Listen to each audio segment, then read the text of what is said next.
Welcome to episode 123 of the Masterclass Podcast. My name is Cam Brennan, and I am joined through all the wires across this vast land of ours by the goateed David J. Hogue. Yes. It's been a few days. Why do you have a goatee, Dave? Because I've been off for a few days. Ah. Yeah. I injured my foot running and I decided to grow out a serious dad goatee. I decided to take the opportunity to take some days off to let my foot recover. And then, I didn't want to shave, but it gets, itchy around the neck. And so I went with my 1990s goatee. Toby Mac would be proud. So anyways, how are you, man? I'm well. How are you? I am. I'm doing good. We're getting settled here in Illinois. We've already traveled a bit to go to Detroit to see my family. I got to go to the Michigan-Nebraska game this past weekend with my buddy who's a diehard Cornhusker.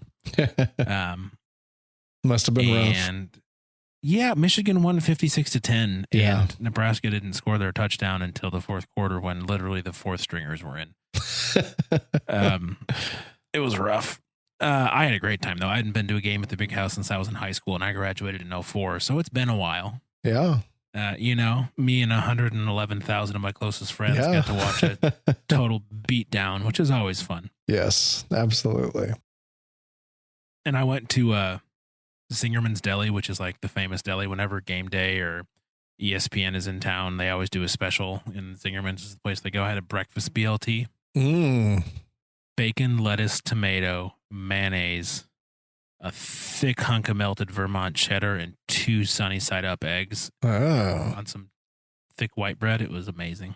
Very nice. But anyways, this is not food TV.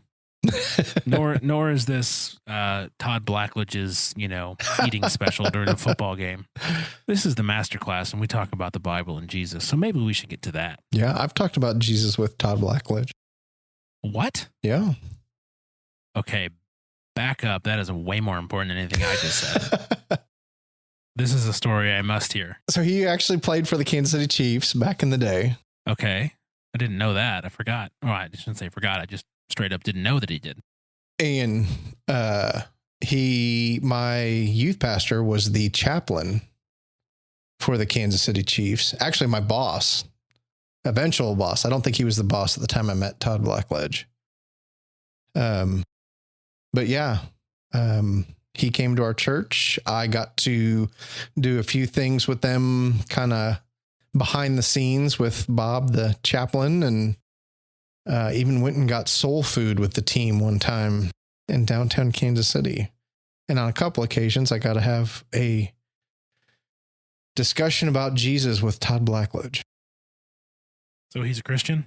Yeah, well, he was certainly willing to talk about Jesus and came to our church. And that was truly 30 years ago? So, wow. Yeah. I don't even know I hope I was talking 30 years ago. That would have been 2. Who knew? Yeah, small world. I had no idea. I'm podcasting with someone famous. Yeah, I'm not so sure about that. Anyways, well, see, now I'm glad I brought up Zingerman's because I just, I learned a story that I had never known before, Dave. Yeah.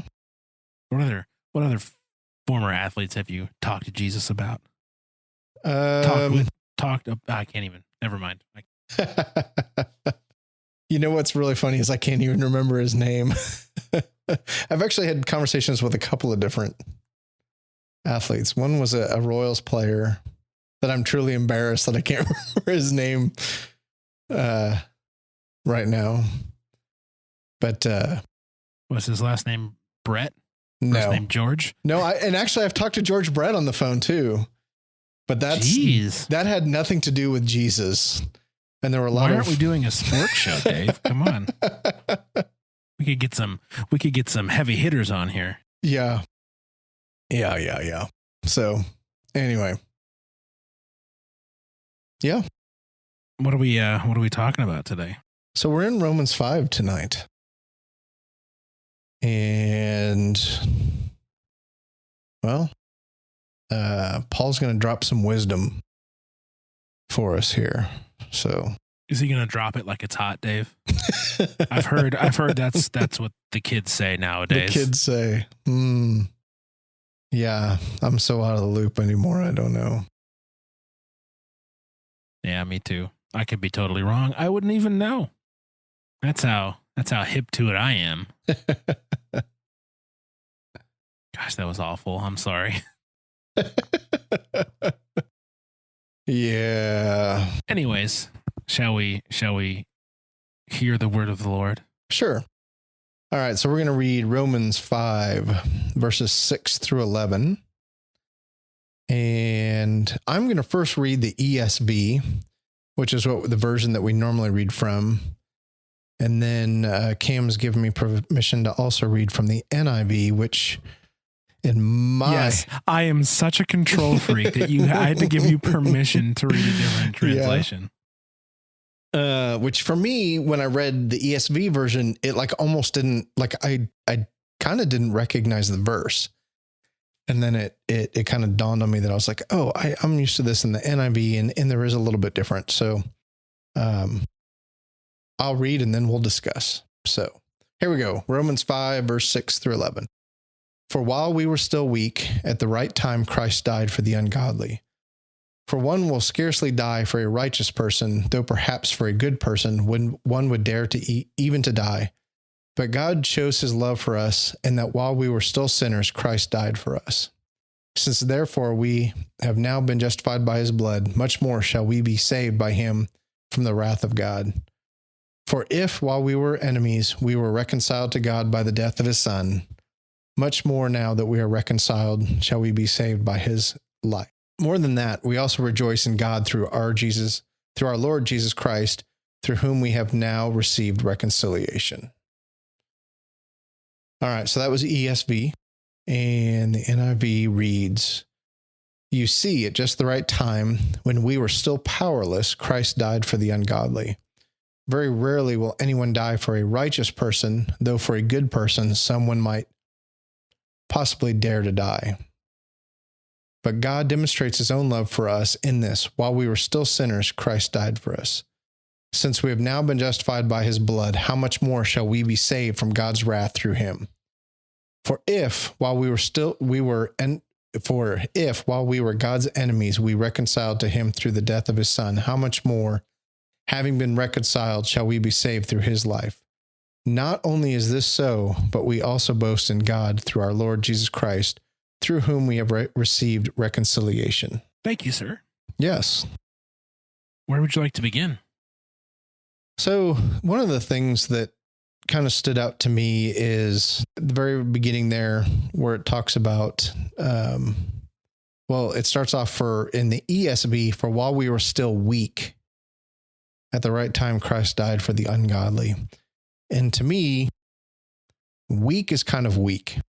I don't think it really, the verbiage, the phrase there is to me stronger in NIV, where it says we were powerless. And there's just kind of this idea of, it's one thing to be weak. I can be weak, but to me, it takes it to a whole nother level to say that I am powerless. Yeah, it paints because that to me means I can do vivid nothing. Picture, Yeah. It's like, it almost to me, like when you're powerless, it doesn't have anything to do with like your physical strength or your strength of character. It means that it's completely out of your hands. Right. Your ability to do something about your situation has been removed. Yep. Yeah. And there's even like an element of, and this may be reading too much into it, but I feel like, okay, I'm weak. Well, if I work out, if I get some help, if I, if I hire a bodyguard, if I, whatever I got to do, I can overcome being weak. Where was, like you said, with powerless, it just is sort of like, there's nothing I can do. It's not just about a physical strength or an ability. It's I am powerless. So, well, and that totally jives with the gospel, right? Amen. Yes. I would agree with that. All right. Touche, NIV. Touche. So, and there's been very few times where I find myself kind of going, I like the NIV better, but this Romans 5 was one of those. So ultimately we have peace with God through our Lord Jesus Christ. So basis of the gospel there, that, for us to be in relationship, to be justified, which we've talked about a lot here, with God, it's through Jesus Christ. So for verse 1, I don't know that there was a whole lot more there for me, other than that the powerless versus weak. Paul's really kind of giving us the very foundation of the gospel, that it's through him that we come to know, or that we have the ability to know and be in a relationship with God. One thing that I do find interesting is that it says at the right time. Yes. Like, what about that specific time made it the right time? It kind of reminds me of the line Gandalf says to Frodo in Lord of the Rings when Frodo says you're late. And he says, wizards are never late. They always arrive precisely when they mean to. And you're like, okay, for a while we were powerless at the right time. Christ died for them. Like, what about 2,000-ish years ago was the right time? Was it the right time because that's just when God did it and we just trust that God does things at the right time because he's God? Or was there a significance to that period in time, politically, culturally? I don't think I have an answer for this question. I'm not trying to lead the conversation in a specific direction, but it's an interesting little interstitial phrase that he doesn't have to put there. Like the verse, for while we were still weak, Christ died for the ungodly. Like that still flies. That still works. That still communicates, the intent of what Jesus did and, why he did it even. But at the right time seems like an interesting addition to me. Yeah. And I'm not going to say that this is totally the right answer. It's just something that has occurred to me lately as I've been reading the Bible, and that's specifically as you read the Gospels and Matthew, Mark, Luke, and John, and they're recording what Jesus did. There is certainly an element of that culture and that time that recording what somebody said and what they did and it being recorded correctly was of the utmost importance. And I think even a way that supersedes us having video and cameras everywhere. And again, I don't think our 21st century minds can completely comprehend just how much effort really goes into what was written about Jesus, and that it wasn't just sort of these weren't just flippant things that they reached out and decided to document. There's importance to what was said and why it was recorded and how it was recorded. And again, I don't think this is the end all be all for the quote unquote at the right time, but it has occurred to me as I've been reading in the Gospels that it is certainly a good time in terms of how history was recorded and the importance with which it was recorded. Yeah.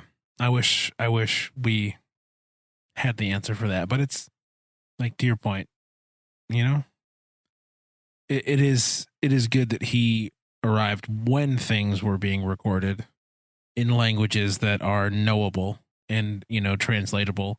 It would have been different if he showed up, I don't know, 2,000 years before he did, and it'd be different now. Like, would Jesus be on Snapchat? Send in your answers via email, folks. You can Yeah. email Dave about that one. All right. It says, well, it's the same email, so I guess it's fine. Okay, so this next verse has always been interesting to me because I don't think I understand it. For one will scarcely die for a righteous person, though perhaps for a good person one would dare even to die. I don't get it. Why would someone die for a good person but not for a righteous person? And what's the difference there? That is a very good question. Yes. And it's one of those verses that like, I always feel like I read it wrong. Yeah. Cause in English, it's kind of a tricky sentence. Yeah. So yeah, I mean, I don't know. Again, I'm asking questions I don't have the answer to, which I think is how questions are supposed to be asked. But anyway, so it goes on to say, but God shows his love for us in that while we were still sinners, Christ died for us. So, I mean, perhaps he's just setting up the fact that like, you're not a good person, you're not a righteous person, and no one will die for them, but Jesus died for you anyways. Mm-hmm. But just the setup to that punchline is weird to me. Absolutely. Yeah. So for while we were still weak, at the right time, Christ died for the ungodly. And God showing his love for us in that while we were still like, that flows, that idea works. So this interjection of Paul trying to clarify or show the depths that God is willing to go to save his people is interesting to me. And I don't know. I think I've made my point. It's just weird. It's a weird way to say it. And like, I get that he's trying to set up, you wouldn't do this, you wouldn't do that. You're not this person, you're not that person, but God did it for you anyways.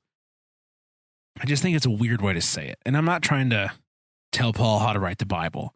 I'm just saying my personal issue is understanding that, I think. Mm-hmm. If that makes sense. Yeah. And, I guess when I read it, one of the ideas that kind of comes to my mind is being like in combat with somebody. And, when I think of a righteous person, I think of somebody, like the Pharisees, somebody that follows all the rules, does all the right things. But yet when it comes to the Good Samaritan and, dealing with somebody that's lying hurt on the side of the road, they are so consumed by doing the right thing that they won't help that person. Whereas a good person, maybe his righteousness and his holiness isn't so up there. But yet when it comes to actually helping another human being, they're the person that, you want to go into combat with. They're the type of person that, when it really matters, they are going to do what needs to be done versus being consumed with righteousness and the law and all that kind of stuff. And I don't know, but to me, there certainly can kind of be this mental picture when I'm reading the verse of righteousness being somebody on their high horse, high and mighty, versus the person that doesn't always do the quote unquote right thing.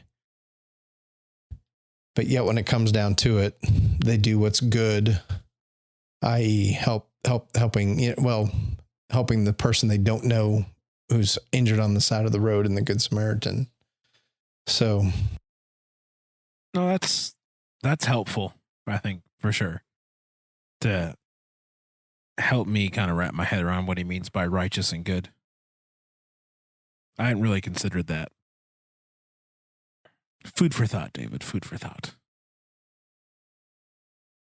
Yeah, but I guess even in that, it's still, there's an element of comparing those two when it comes to dying for somebody. I still think it's just an interesting comparison. So. Yeah. Dying for people, man. It's for the birds. Yeah. And on that note, but God shows his love for us in that while we were still sinners, Christ died for us. Yep. So it's like he's repeating verse 6. Like he sets it up, describes why it's such a big deal, and then repeats it again in like summary. And it's just like one of those things is like, no matter how many times it gets repeated or how many different ways it gets explained, it just comes down to while we were still sinners, Christ died for us. Like that is like the most succinct way I think you can explain who Jesus was, why he came here, and what he came to do. Like, you may not get a lot of the nuances or extra stuff of like the gospel, but that's the core of it, right? We were sinners. Christ died for us. You know, then we need to get into the explanation of why and to what end. But God shows his love for us in that while we were still sinners, so while we were still apart from him, while we were still his enemy, while we were still, you know, spiritually dead, Christ died for us. It's really powerful, you know? Absolutely. Yeah. And that's, you know, to get into the semantics of righteous versus good, to die for us because we are, I mean, completely undeserving. And even in that, you're not even talking about just a human being. I mean, you're talking about God, the creator of the universe, which in that is just absurd. Yeah, slight distinction there between the two. Yeah. You know, and I Philippians 2 is still one of those verses for me that I still cannot absolutely wrap my head around. Basically, it's talks about imitating Christ, humility. You know, Philippians 2:6 says, "Who, being in very nature God, did not consider equality with God something to be used to his own advantage. Rather, he made himself nothing by taking the very nature of a servant, being made in human likeness, and being found in appearance as a man. He humbled himself by becoming obedient to death, even death on a cross." And those verses just always very much put it into perspective what Jesus did for us. And boy, are we lucky that wasn't my job, because I probably would have failed. Well, luckily, God always knows the right person for the job, Dave. Yes. He's like the ultimate headhunter. Always finding the right person for the right job. Yes. Yeah, that Philippians 2 passage, man. It is so well written. It is so strong. It is so communicative and clear and just really, really, really good. I would suggest that people, if they are not familiar with that passage, read it like every day this week and just ponder and just think about what Paul is saying and what that means about God and about Jesus and about you, and just kind of let your, just respond to it, whether that's through prayer or through song or through, writing your thoughts out or having a conversation with a friend or a significant other. Like, it's a really powerful passage in it. I know for me, that's been one that I go back to a lot. That Psalm 1 has been a big one. The Beatitudes in Matthew 5. Like, there's just sort of like these tentpole pieces of scripture that throughout the course of my life I have come back to over and over and over again, and that's one of them. It's just it really speaks to me. So I'm glad that you brought that up. Yeah. And, I think too, inherent in this is that, while we were still sinners, Christ died for us. And, there's the whole time and space that we can't completely understand, is that, we weren't even born when Christ did this, and we were still sinners. And honestly, I think this is one of the bigger hangups of some of the conversations that I've had with non-Christians, is this idea of having to get your act together first and then become a Christian. And it's, that's not the point. No, nor do you ever get your act together. But yeah, it's just, it truly is all about, we are sinners and we have to own that. And we receive a grace that we don't deserve. And even in that, I will say that the Christians that I have conversations with, there's certainly this idea of having to be good, do good, in order for us to accept Jesus. And time again, as we've mentioned many times on here, it's just, that's not what it's about. That while we were still sinners, he died for us, which is such an incredibly awesome thing. Agreed. So, verse 9, since therefore we have now been justified by his blood, much more shall we be saved by him from the wrath of God. Okay. So, the age-old Bible study tip, what's the therefore? Therefore. So anytime you see therefore, it's obviously, no, I shouldn't say obviously. When you see the word therefore in the Bible, it means that he is taking the summary from the previous argument and then taking that and moving forward to a new idea. So he's connecting this previous idea, right? That while we were still sinners, Christ died for us. Therefore, because of what he has done, because Christ took that action, we now have been justified by his blood. And because of that, we shall be saved from the wrath of God. Which, like, holy crow, right? This is like, we're getting into deep water here, right? If we're talking about, like, this isn't just, I don't know what I want to say here. Like,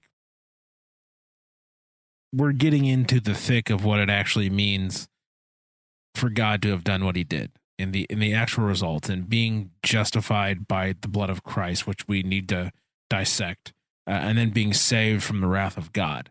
Like, these are huge biblical concepts that span both testaments. Even, being justified by the blood, that leans towards the sacrificial system of the Old Testament and the need for blood sacrifice. The wrath of God, being justified.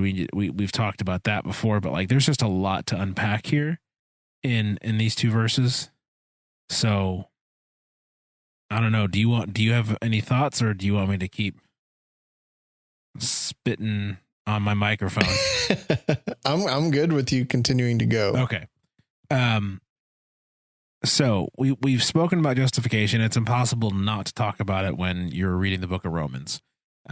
We've spoken about it in depth for a few episodes in the past. But the concept is, again, being justified means being made right. That justice has been served in your favor, that we now stand in the presence of God, which is where we were intended to be from creation, right? But again, it's not because of what we've done, right? It says here, we've been justified by his blood, meaning the death of Christ. And so that concept, as I mentioned earlier, being the blood sacrifice, brings back all of the sacrificial system that was set up for Israel in the Old Testament, and you know, the calves and the birds and the goats and the first fruits and all of the things that God required of the Israelites to sacrifice, and that whole system that was set up to show them kind of like their own depravity, right? I mean, I don't know about you, but like I feel like it would take me like killing 2 cows to go, yeah, I don't want to do this anymore. I get it. Yeah. Like this is gross and That's true. disgusting, and it smells, and there's blood. It's just, ugh. But alas, there was, you know, generations of this. And then finally the ultimate sacrifice, you know, we see this like with Abraham, God wanting him to sacrifice his son, and then at the last second calling it good. But yeah, Jesus' death and sacrifice on the cross is finally the thing that satisfies the wrath of God, that satisfies the payment needed for us to be in good standing with God once again. I just like, I don't know, man. On the one hand, it's crazy to think about someone doing that for you. Hi, Kennedy. That was my daughter laughing.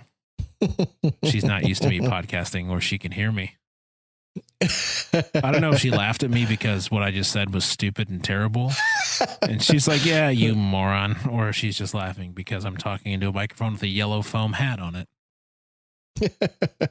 Anyways, sorry about that.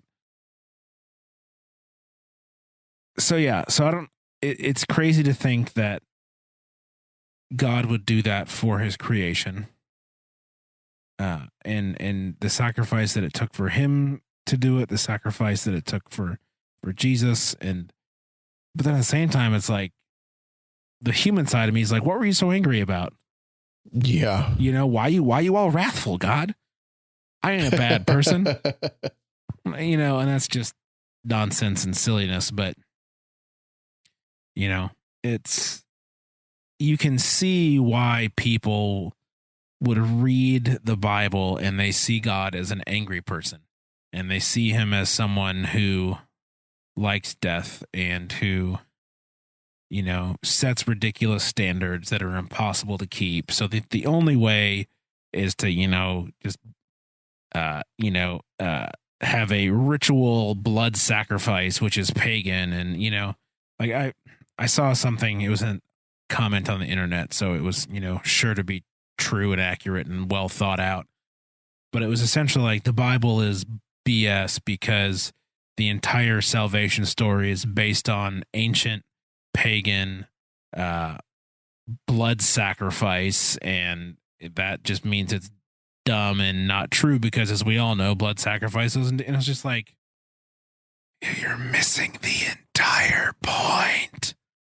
Yeah. But, you know, someone who's going to say that in an online comment probably isn't up for a civil discussion in person. Just a guess. So I have rambled far too much. I don't think you rambled. I don't know. This whole stuff just gets my brain just like, there's just a lot to think about here, and there's a lot of ramifications, and there's a lot of like thoughts of like, I don't deserve it, but yes, I do, which is not correct. I don't deserve it. And that's like, it's like, just like the inner struggle, right? Of knowing that I'm a sinner, of knowing that I have sinful desires, and wrestling with that along with the concept of the God of the universe who created me going, yes, I know that, but anyways, I'm going to do this. Like there's a lot of inner struggle in me, you know, about salvation and about accepting it and about, you know, feeling shame for my sin, and just that whole like it's messy. You know what I mean? Yeah. Oh yeah. And it's, I don't know, these sorts of passages in the Bible always kind of just, I don't want to say they mess with me, but they remind me that this is life is not simple. Forgiveness is not simple.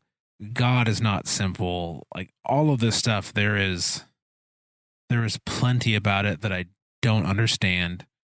And it's okay for me to not understand why God would look at me in my sin and go, you know what? I still love you anyways. Mm-hmm. And I just need to be good with that. So a little bit of a tangent here, but not completely, I don't think.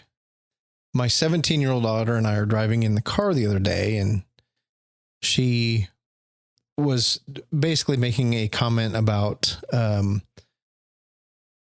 prominent church's theology, and that she said they had bad theology. And I said, well, enlighten me. What is it that you have such a hard time with and that you don't agree with? And her statement is the pastor said that we can love God as much as he loves us. And she basically looked at me and said, isn't that ridiculous? and I said, well, explain to me what you mean. And she basically said, well, if we loved God as much as he loved us, we wouldn't sin. And clearly we can't, that's not possible. We're sinners. And I don't know if I'm completely doing justice here but it was refreshingly simple and how she was explaining this of there's absurdity to think that we could possibly love God as much as he loves us. Because if that was true, we wouldn't sin. And it's obvious that we all sin. And I just was like, it was kind of one of those, I was blown away by the conversation. I was incredibly, and I know I shouldn't be, but I was just proud of my daughter and her ability to not just regurgitate, oh, they've got bad theology, but then to kind of go, well, he said this, and can you believe that? And of course I jumped on it and played devil's advocate for a little while and, asked if Adam and Eve were created with the capacity to love God as much as he loved them. And did sin enter in and take that away from us? And when we get to heaven, will we be able to love God as much as he loves us? And, I was just trying to, not completely trying to be a jerk about it, but really kind of pushing her a little bit on what she said. And she did a very good job of kind of defending what she said and what she believed. And I think to kind of tie it back in, it's what we're talking about here is this idea of while we were still sinners, God died for us. And I just don't think we have the capacity to do anything of that equivalent. So, yeah, you raised a good question though. Did Adam and Eve have the capacity before they sinned to love God that way? And the interesting word there to me is capacity. Mm-hmm. Because it doesn't mean that you do it. Right. But it means that it's possible. And so in that sense, I would say, yes, they had the capacity to do so, but they chose not to. Mm-hmm.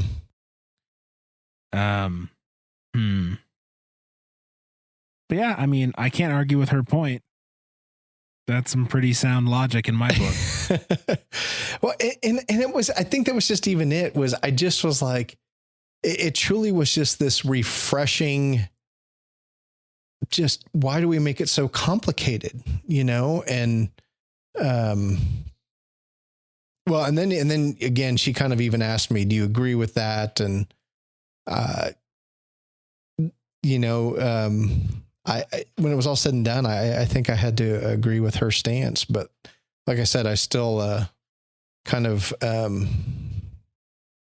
took the opportunity to push her a little on her thoughts. So, I mean, not every moment's a teaching moment, but man, the more of them there are, the better, right? Yeah. Especially when I'm the person that's being taught. Oh, yeah. I need that still. All right. For if while we were enemies, we were reconciled to God by the death of his son, much more now that we are reconciled, shall we be saved by his life. Dude, it just keeps coming. Yes. I mean, come on. So again, he's doubling down here on this whole while we were sinners, God loved us thing. But he changes it from sinners to enemies.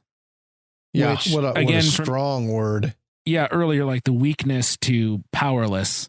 Like this is that sort of word transition where we go from like sinner to enemy. Enemy is much clearer about the relationship, you know, the enmity, the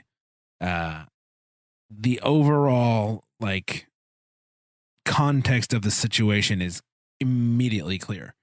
When you are someone's enemy, it is mutual, right? Yeah.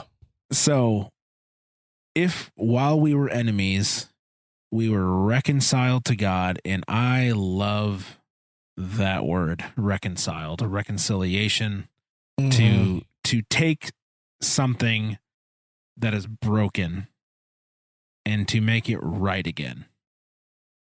It's just a beautiful thing to me. And so for God to be willing to take our broken enemy relationship and to make it right again, to fix it by sending his son to die, much more now that we have been reconciled, shall we be saved by his life. Yes. I mean, like, I don't know, like, what do you add to that? I mean, seriously. If God has done the dirty work of putting up with us and still thought, yep, I made them, I love them, I'm going to save them anyways, even though they don't deserve it, even though we have been enemies. And in order to do it, I'm going to kill my son so that my wrath will be satisfied. And because of that, everything will be made right. So now that everything's right, they'll be saved and they can spend eternity with me. Like, dude knows how to twist a plot. Am I right? Absolutely. Yeah. And there's just that. I think it's hard for us to accept that. It's hard for us to, it's hard for us to completely embrace that. 2 Corinthians 5:17 is the verse that we always, we put out there. Therefore, if anyone is in Christ, he is a new creation. The old has passed away. Behold, the new has come. And to be honest with you, even as I'm reading this, my mind is a little bit like, oh my, my mind's blown. But all this is from God, who through Christ reconciled us to himself and gave us the ministry of reconciliation, which again, I can't completely even go into that right now, but the ministry of reconciliation. Wow. What is that? That is, in Christ, God was reconciling the world to himself, not counting their trespasses against them, and entrusting to us the message of reconciliation. And one of the things that I personally don't think I'm not good with evangelism. I'm not good with this. We have the best news in the world, and you would think I would just be absolutely excited to share that with people. And yet it is one of the hardest things for me to do. And, in 2 Corinthians, Paul is telling us that we've been entrusted with the message of reconciliation. And boy, those conversations have been few and far between for me. This in essence is easy to do. Just sit behind a microphone and talk about these things. It's a little bit tougher to do in the context of everyday conversations with my friends, Christians, non-Christians. So yeah. And think how much your day-to-day interactions with people would change if your driving motivation was reconciliation. Mm-hmm.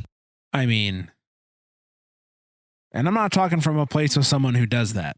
I'm just talking from a place of someone who thinks about, man, if my motivation for the day was reconciliation with the people in my world, like how much differently am I going to approach someone who's angry or someone who's grieving or someone who goes, "Hey, how are you?" Maybe I might give them a real answer, or maybe if I ask that question, I might, push for a real answer.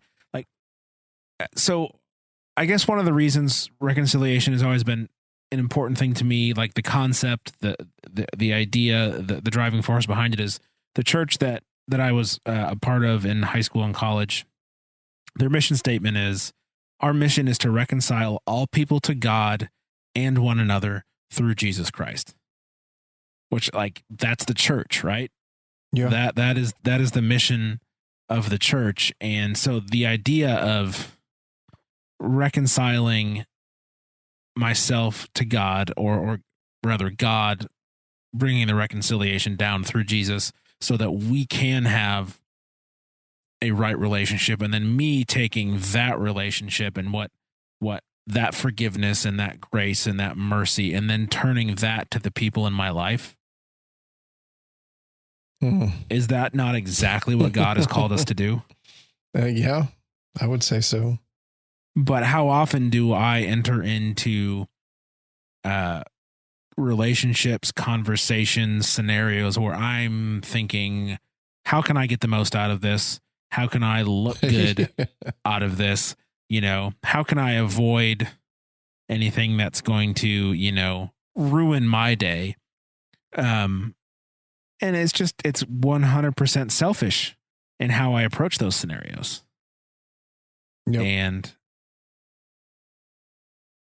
for someone who enjoys the idea of reconciliation a lot, I sure don't do a whole lot of things that bring reconciliation to other people.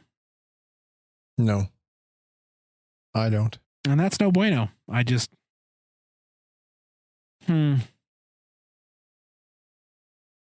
I like these conversations because it's really easy to pretend that no one listens to this. And so I can just get all this off my chest. And then I realize, oh no, there are people that listen to this. And now they know I'm a horrible person. You're a sinner. Mm-hmm. Yeah. And I'll just tell you this. And I've said this before, but truly the older I get, I think back on some things that I do and I'm just like, oh my gosh, that was just the worst motivation. That was the worst, and I know I'm forgiven. But just, 48-year-old me looking, or 47, I'm not quite 48 yet, 47-year-old me looking back on things that I did, 30 years ago, 20 years ago, and what my motivation was for that. And do pray for forgiveness sometimes. Just say, God, I know it's been 20 years. I know it's been 30 years, but I'm just realizing that was not very Christ-like in that. And I get that I can't always be Christ-like, but you're bringing it to my mind and there's this conviction that it was not right. And so I'm asking for forgiveness. So, and thinking about how I would have responded to you at that time, I would have, completely tried to justify with you my actions and my motivations and my heart and all those things. So, all right, last verse. More than that, we also rejoice in God through our Lord Jesus Christ, through whom we have now received reconciliation. So yeah, all of this stuff, and the response is just rejoicing. Makes sense to me. I was gonna say, I if I can take liberty with our discussion of, I think that's a little bit where we're both at right now, is an element of truly a place of, wow, I have nothing but to be grateful for this. I have nothing but to be, and even as I read this, there's potential to be kind of condemned and beat yourself up over it. Oh, for sure. Yeah. But tonight, truly in our conversation, as we're sitting here, I think there's an element of just, I am humbled by what he has done for me. And there is an element of rejoicing within me that this is true. And this is the God that I serve and the faith that I have and my hope. And I'm grateful for that. Absolutely. I'm grateful for that. Absolutely. Well, hopefully those that are listening can have that response to just rejoicing in God's goodness and his grace, and the fact that we are reconciled to God, and that we are called to the ministry of reconciliation. And man, that's something to think about. What is that? What does it look like? What relationships in your life need reconciling? And that might be because you're the one that screwed it up. Mm-hmm. And I just, man, it's deep. That well goes way down there. Well, I think that's it, man. I think we're there. I do. I think we're there. Tonight was a doozy. Yeah. When I listen back to this, when I edit the show, I'm gonna be like, oh, listen to, past Cam and Dave. They were onto something. Pay attention. Don't forget it and walk away. Like, it's been a day, you idiot. How did you already forget this? Yeah, don't look in the mirror and walk away and forget. Oh, yes. All right, well, thanks so much for listening, Dave. It was a pleasure as always, my friend. Absolutely. Good to see you. Thank you for your words and your wisdom. Show notes, ladies and gentlemen, can be found at supermegacorp.net/masterclass/ I almost said masterclass/. That's not right. supermegacorp.net/masterclass/123. And we'll have links to all sorts of good stuff. We'll have the Romans passage in both ESV and NIV, so you can compare them as you listen, as well as the other references in this podcast, including Todd Blackledge. He'll be in the show notes. And so are links to Dave's Twitter and my Twitter, not so you can follow us. We're not looking like that. We just want to give you guys a place to, fire off an idea or a question, or just say hey. And then also a link to our email if you want to send something in that, takes more than whatever the current Twitter character limit is. I can't keep up. I think it's 280 now, but whatever. Who cares? Twitter's dumb. And then also a link to our Patreon page if you want to check out what supporting this podcast outside of your subscription could look like. So, any closing thoughts, Dave? Now that I've gotten the business done? No, I think we're good. All right. Well, that was a bit disappointing. Just kidding. I'm just screwing with you. All right, man. It was been good. We'll be back, I think, in 2 weeks with our next episode. So, peace. See ya. Ooh, also, P.S. There might be something different about next episode. So, if you want to know what that difference might be, pay attention to the Super Megacorp Twitter account, because we'll announce it. Dave and I will announce it on both of ours too. So yeah, just stay tuned, because we might be trying something new and exciting next episode. Awesome. Dun, dun, dun. All right. Bye. Bye.